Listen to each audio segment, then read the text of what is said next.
पेश किया, उसका आनंद ऐसा था कि उस आनंद में गोपियां भी भाव विभोर हो गई। और भगवान कहते हैं कि जितनी गोपियां थी उतने भगवान के शिव सारे रूपों में बन गए। सभी गोपी को यही लग रहा है कि हमारे ही साथ भगवान कृष्ण नाच रहे, रासलीला कर रहे। सब गोपियों को यही लग रहा है। और भगवान अनंत रूप प्रगटे ही काला,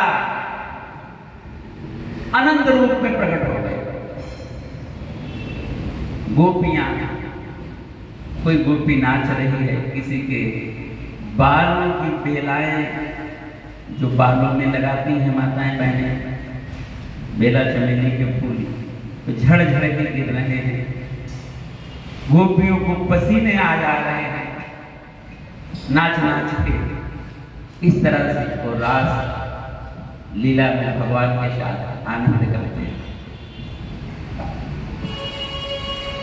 और कहते हैं कि गोपियों की जन्म जन्मांतर की थकान इस रास लीला से दूर हो जाती है। और भगवान सबके साथ इस रास लीला में बहुत सुंदर से ताल में ताल मिला के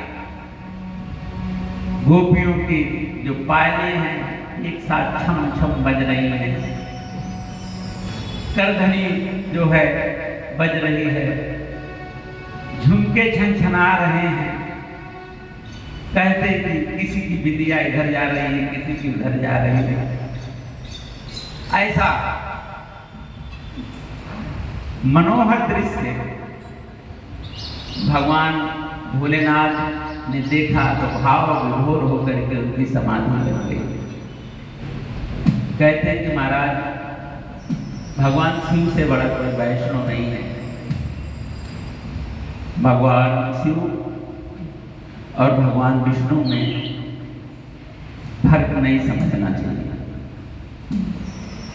क्योंकि जैसा कि मैं पहले भी बता चुका हूँ, बताता भी रहता हूँ, भगवान शिव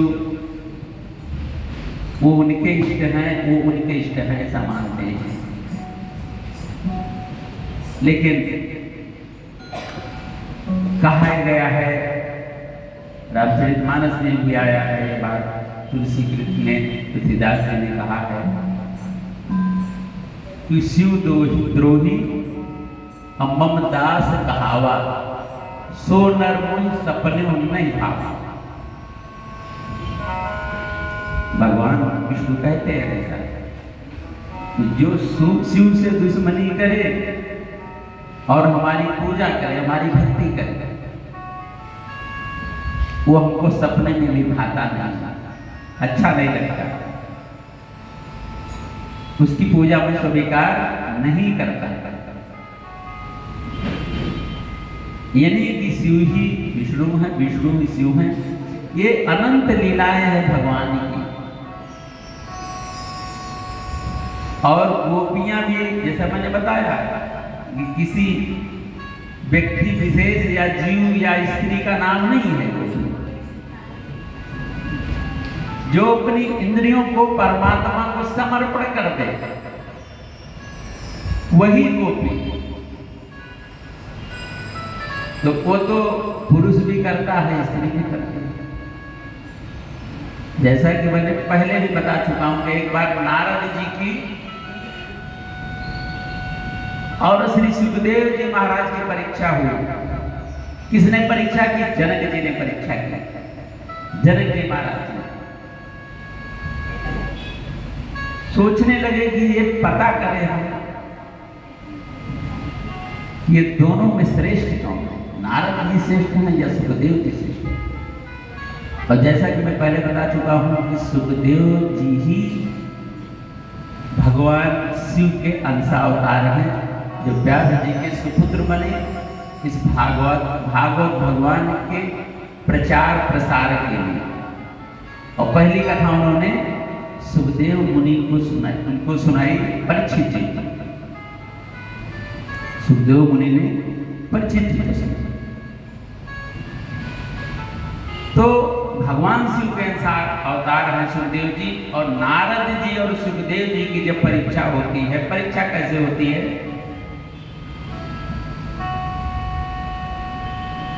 जनक जी ने कहा कि अपनी पत्नी से कि मैं परीक्षा करना चाहता हूं कि इन दोनों में श्रेष्ठ है, कैसे परीक्षा करूं, मैं समझ नहीं पा रहा हूं। तो उनकी धर्मपत्नी ने कहा महाराज इसमें क्या, मैं परीक्षा 2 मिनट में ले लूंगी, आप दोनों को अंदर में भेजिए। दोनों को भगवान ने बुलाया। कहते हैं कि जनक जी ने और बुला करके उनका आतिथ्य सत्कार किया, सत्कार करके उनको भेजा अंदर में। तो अंदर में देखा कि जनक जी की जो पत्नी है वो खूब श्रृंगार करके झूला जो होता है ना, झूलने वाला, उस झूले पे बैठी है। और जब ये गए दोनों, तो सुखदेव जी को कहा कि आइए आप इधर बैठ जाइए, और नारद जी को कहा कि आप आइए इधर बैठ जाइए, बीच में मैं बैठती हूं।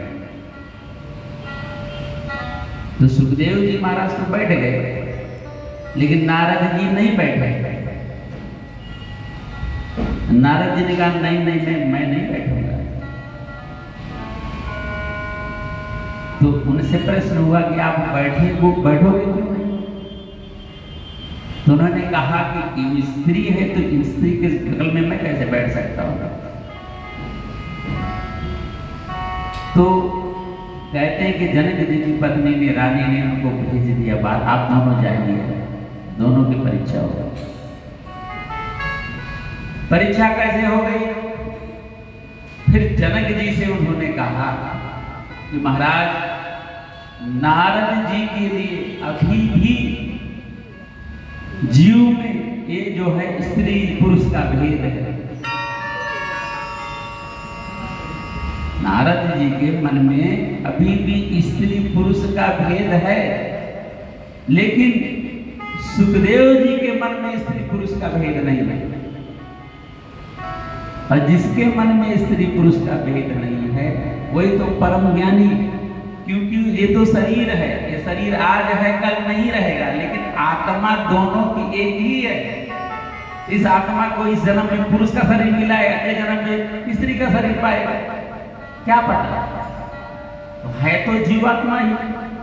तो सुखदेव जी की दृष्टि में सभी जीवात्मा है, स्त्री पुरुष में कोई फर्क नहीं है। ये तब तो ज्ञान ऊंचा है उनका, लेकिन नारद जी अभी वहां तक पहुंच नहीं पाए। उनकी दृष्टि स्त्री और पुरुष में भी अटकी हुई है, इसलिए सुखदेव जी महाराज श्रेष्ठ है। बोले सुखदेव जी महाराज की जय।